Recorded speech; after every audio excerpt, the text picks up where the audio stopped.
Hey guys, welcome to another video. Today we're going to be looking at an early access game that's called Star Rangers.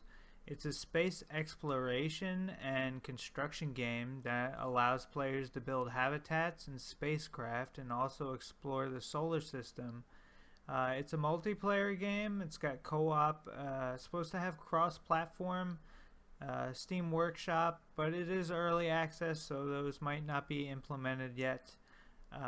The developer is Project Whitecard Studios Incorporated and NASA, and it's also published by Awestruck Games.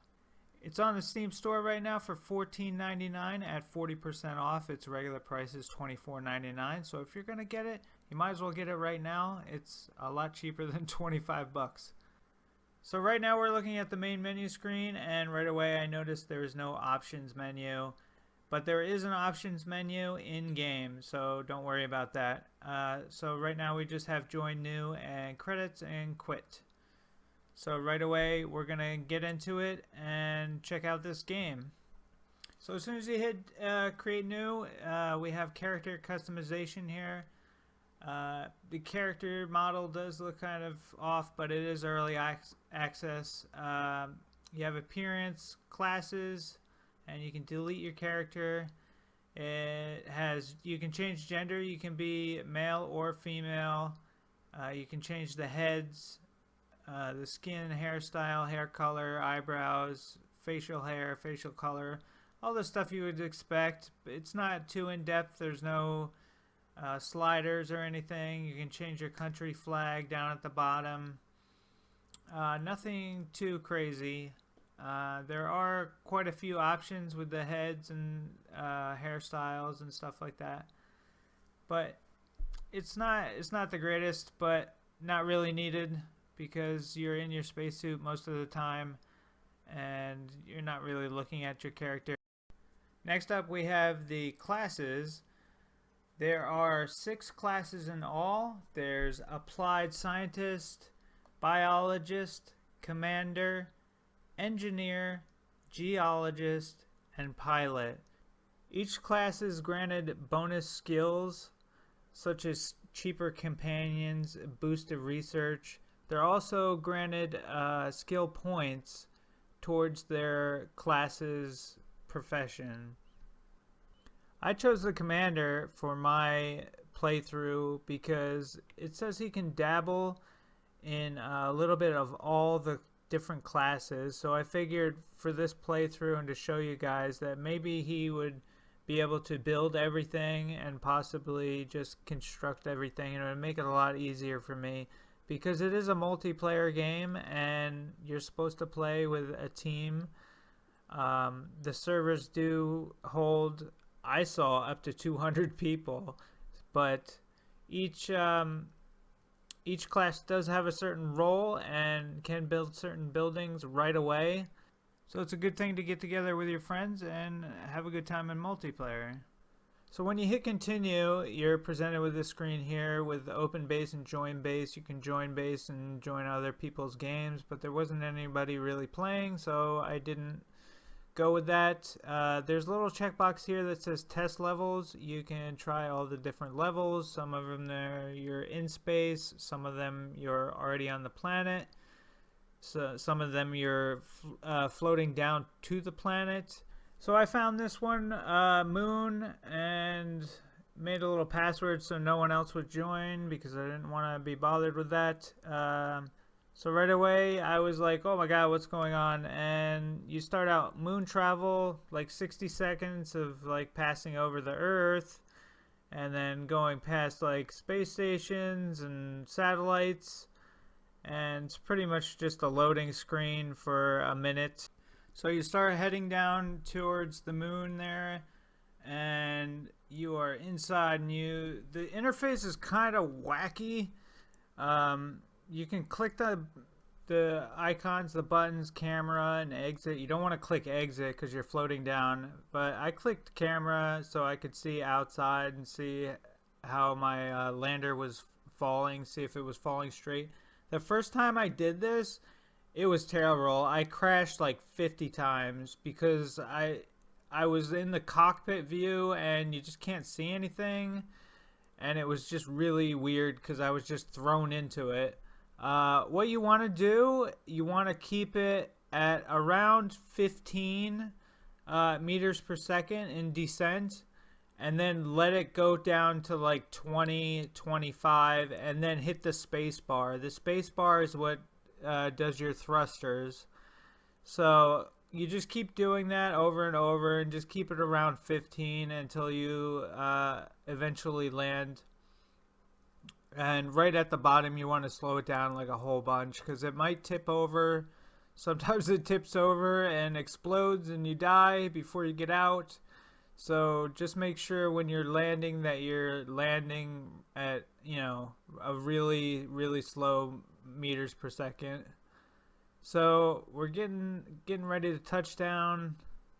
I touched down on the moon and the thing starts sliding on me, and I thought it was gonna tip over, but it didn't, and I jumped out really quickly. At first it was like, yeah, I landed and it looked like it was like bouncing back up. So I was like, I don't know if I should exit or not, and maybe I should, maybe I shouldn't. Am I gonna die? But I jumped out anyway, and I started running away because it felt like it was sliding, but it wasn't. And then after you get out, it does a little countdown and shoots away on you, and you're like, oh geez, I'm here all by myself. So when you get over to your little base there, you're gonna have a couple of vehicles and a little storage container. You want to go into the storage container, and there's going to be food in there, some tools, some miscellaneous things, some scanners. The scanners you can use to scan the ground for minerals. Sledgehammer, stay away from it. Don't use it. Trust me. I've destroyed a few things with the sledgehammer. Yeah, there's pickaxes and some good things in there. So you can pretty much remove all. There is no carrying weight that I've encountered. So you're good to just take everything out of that container. So once you got all your items out of the container, you want to go to your parts, and you'll see wind farm. And what you want to do is you want to drop it on the ground. You click in the upper right and click in your inventory, which is I, as I said before, and you drop it on the ground, and then you pick it up by clicking hold, and then there'll be another icon that says inflate. And once you got your wind farm down, the wind farm will recharge your batteries, anything that's close to it. So it has to be close for it to recharge. So next you want to get out your habitat, and it's different for each class. I'm using the commander, remember that. So you pick it up by pressing hold, and then you bring it. I kind of put it kind of close to the wind farm there because I know it has a battery on it. And then you click inflate, and it should start unfolding and inflate, and there it goes. I'm just showing the running animation here, running around in circles. He does lean a little bit, but yeah, once the habitats inflate, or the buildings, you can move them around. You're in space, so you can push them around a little bit. And then it does have little anchors on the feet. So once you place it where you want to place it, you can just click on anchor, and you can anchor it down. I was trying to move it a little closer to the wind farm there to make sure that it would charge the battery once I hooked up the battery to it. The battery goes underneath, right where that thing is sticking down under there. There is something called a canister that goes down there. I haven't gotten that far yet to actually make the blueprint for that. But once you get it where you want it, you hit anchor, and then it won't move anymore. So the movement in this game is kind of wonky. The character just he does somersaults when you jump and run, which is fucking awesome. Um, but it is when you're moving, trying to turn and things like that, it's really unresponsive and it gets kind of frustrating. You can walk if you press caps lock. You can start walking instead of running everywhere. So the next thing you want to do, you want to get a small battery out of your inventory and drop it on the ground. And then you click on it. You left click on it or pick it up. You can either left click on it or just use the buttons. But then you want to hook it to the bottom of your habitat there. If you click on the little white squares, you'll see a little like a lightning bolt icon. That's where batteries go. And as you can see right away, the wind farm, there's a red line going from the wind farm to the battery. That means it's charging. So my habitat was close enough for the wind farm to be able to charge it. So once I went inside, I found out there's a computer, some beds, and this thing here, which is a toilet. And you can actually open it up and use it. And down below the habitat, there's a thing for a canister, and I'm just wondering if that's what this canister is for. Like, you go to the bathroom and it gets sucked down into that canister down below. But I was like, oh my god, I didn't want to use the toilet. I didn't know if stuff was going to go onto the ground outside, or I didn't know what was going to happen. But that's a pretty cool feature, and it's got a little green light on there. It probably turns red when you're inside. So when you're multiplayer, it's pretty cool. But I didn't notice that I had to ever go to the bathroom. So here you got these mainframe computers. I really didn't get too much into it yet because I'm not too good with like these types of things. It's almost like computer craft in Minecraft, where it's an actual computer. You got a bunch of commands. It could be like the same kind of system as in like Fallout 4 with the consoles, where you can hook things up together and run them from one main console and just run your whole base from this one computer. So I found out if you log in as guest, you can type in commands. Then you type help and you can see all the commands. If you type blueprints, it'll bring up this screen. You can access this screen from your inventory too, also through the research tab.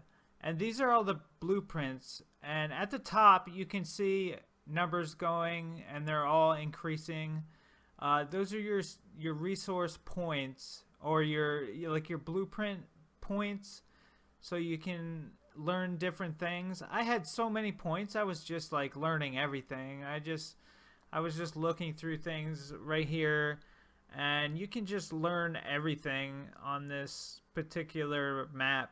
I was just clicking everything. It does take, like, certain things take certain amount of time, but most of the things are almost instant. And once you learn them through this screen, through the research tab, you'll have them in your inventory in your little Pip-Boy computer thing.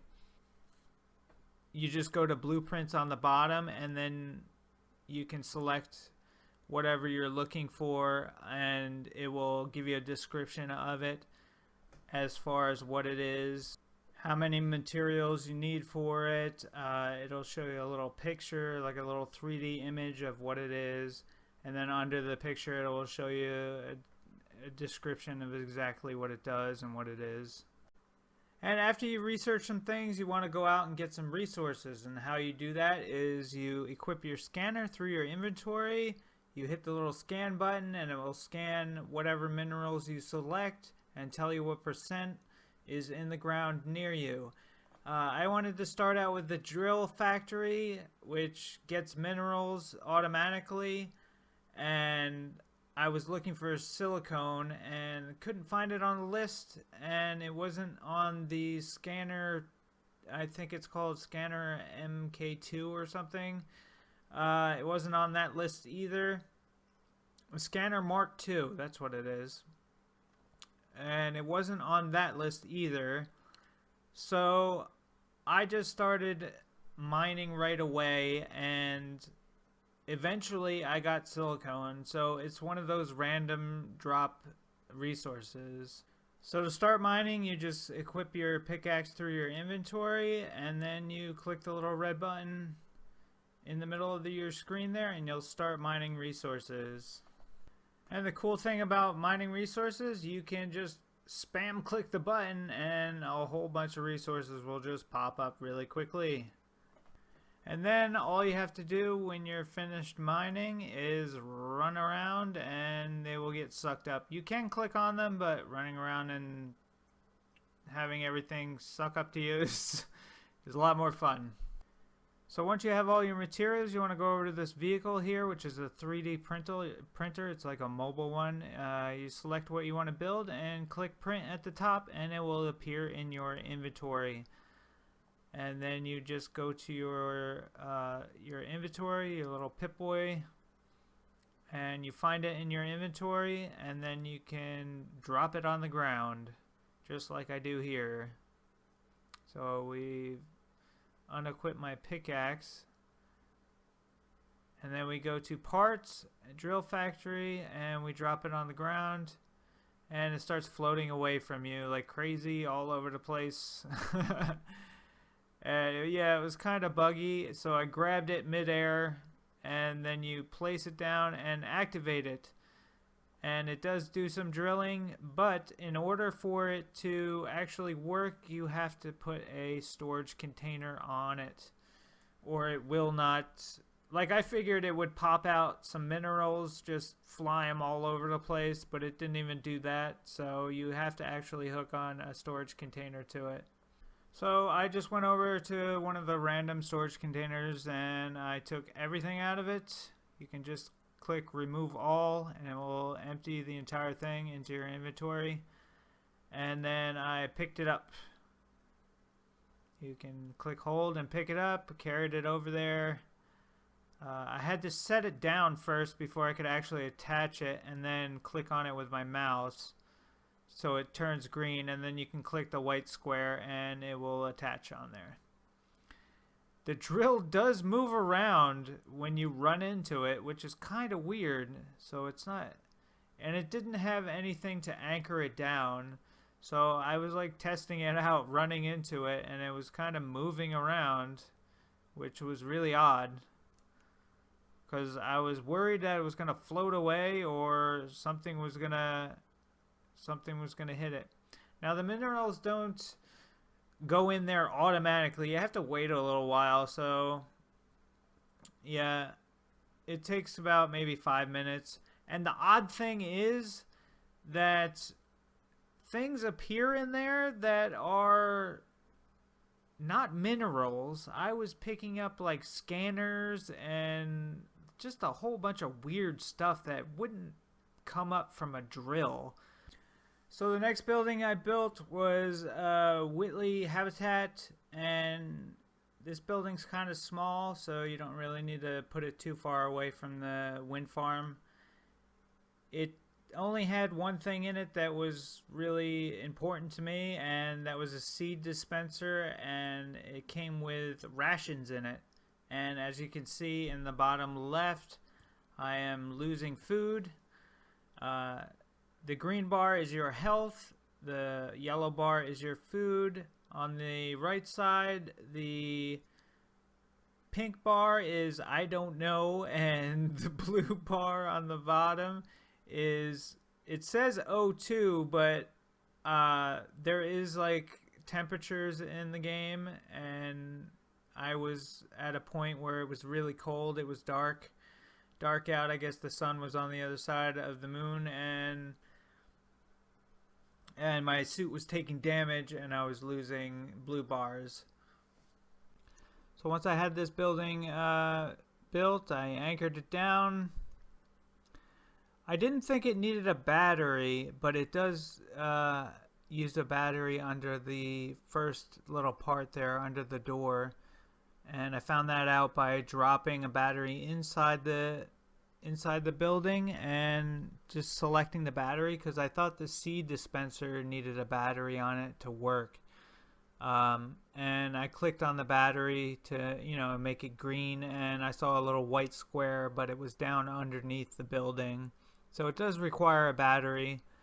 But yeah, if you build this building, you can go inside and go into the seed dispenser there, and it will have some rations in there for you. So the next building I built was a biology building, and if you cannot build it, you have to research all of the researchable items that you possibly can. I believe in each building, like in the research tab, it will show you like the commander building, biology and stuff like that. Whatever class you are, go to that tab and research everything in there, and I'm sure that the next building will come up. If not, just research everything that you possibly can. It doesn't take that long. It's very quick. And you will get the biology building. You will be able to build it. So I put that down and anchored it and got it all set up with a battery and everything. I still don't know what the canisters or how to make the canisters yet. It must be with some other class that's able to build those. So once you get into the biology lab, you'll find a little storage bin in there. Most of the buildings have a little storage in them with items that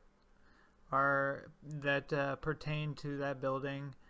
So you'll find some hex pots, which are like little planters, and a bunch of other tools, some small batteries for the building, a growing light, which you need to grow your plants. So right away I got into throwing down my hex pots, which are the base for growing and starting your plants. So you just drop those on the ground, and they don't anchor for some reason. They should anchor inside the building, because I was just walking around and kicking them around, and it was kind of, I don't know if it was, I didn't try doing it while there was plants in it, so I don't know if they really anchor while there's a plant in it. I didn't try because I didn't want to mess them up while there was plants already in them. So it was kind of frustrating, like trying to put them down and get them in spots where I wanted them. Maybe the building could be improved a little bit, like placing objects could be improved a little bit. So what you need to do with planting is you need to go over to the seed dispenser, and there'll be a bunch of seeds in there, and you can remove some of the seeds. I took a kale, tomato, and wheat seedling. And now what you need to do is you also need a biomass item. So what you're going to do, you're going to go into your inventory, and you're going to take the seeds. You're going to go to seeds, drop them on the ground, and then take a biomass item and drop it on the ground. Then you're going to click on to the seed package that's in front of you. Click on one of the squares, the biomass, and put it into the hex pot, and it should start growing. I did take the growing light and put it up on the ceiling just in case it had to be there. I'm assuming it does. There's white squares on the ceiling where you can put it up there. And yeah, that's how you do the planting. You need the seeds and you need the biomass item, and you can continue to do that. I did have problem planting the wheat seeds. It just would not plant at all. I tried using biomass I don't know if it was too close, like the planters were too close together or what, but the wheat seedling just didn't work. The tomato seed did work though. So that should get you guys going through the game and get you guys started, and I hope you enjoyed the video, and it should be good for you beginners that are starting out with the game. Just make sure you research all that stuff, mine some resources, get your buildings up, and have a good time. Try out multiplayer. You guys got to get together and try out multiplayer. It should be really, really fun. This game seems fun. The graphics aren't too bad. The animations kind of yeah, but just it's early access, and the game has a lot of promise. So try it out if you like it. If you don't, you know, give it a skip.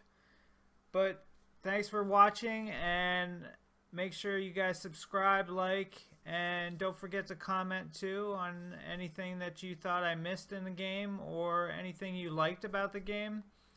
And I'll see you guys in the next video.